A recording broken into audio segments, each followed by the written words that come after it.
Labdien! Mani sauc Iveta, un mēs atrodamies Bruknes mūžā.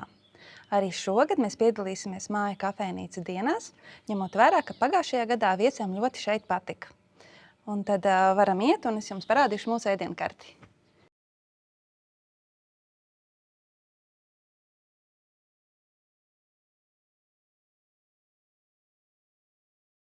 Šogad māju kafejnīca dienu ietvaros mēs piedāvāsim saviem viesiem Bruknes iecienītākos ēdienus.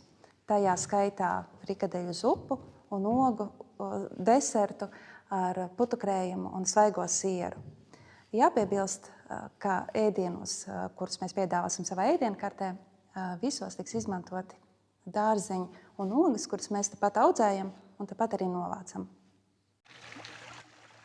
Tiekamies! Mājas kafejnīca dienās! 25. un 26. jūlijā.